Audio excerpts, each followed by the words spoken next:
Est-ce que vous avez déjà entendu parler de la fraternité sacerdotale Saint-Pie X? C'est un mouvement catholique intégriste qui vit loin des projecteurs au Québec, mais qui détient des lieux de culte et des écoles partout dans la province. Sauf qu'aux quatre coins du globe, il défraie les manchettes. Des victimes de partout dénoncent un système qui camoufle et perpétue les agressions sexuelles et les abus de ses membres, en plus de lui reprocher certaines dérives sectaires.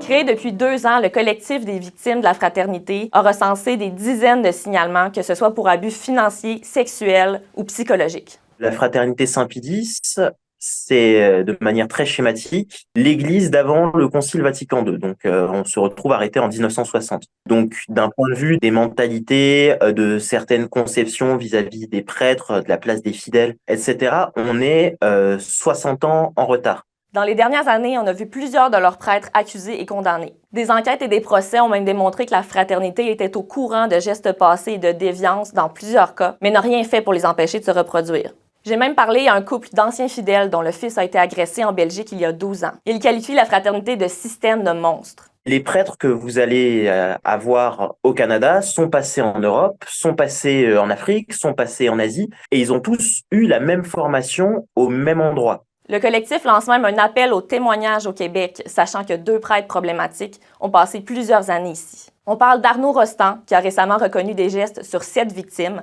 et de Patrick Groche, qui n'a pas été traduit en justice, mais pour lequel le collectif recense une trentaine de victimes alléguées. Le directeur d'Infosect, Michael Kropveld, invite à ne pas coller d'étiquettes trop vite, mais quand même à être vigilant comme société. Est-ce que c'est le groupe est problématique ou est des abus par des gens à l'intérieur du groupe? On parle des organisations et structures qui sont créées par les êtres humains. On doit être conscient dans n'importe quel domaine qu'il peut y avoir des abus et d'exploitation. Le domaine de la religion est un domaine où il y a moins de contrôle. Effectivement, il y a plus de potentiel de risque parce que tu mets quelqu'un sur un pédestal. Il y a moins de surveillance de ces gens-là.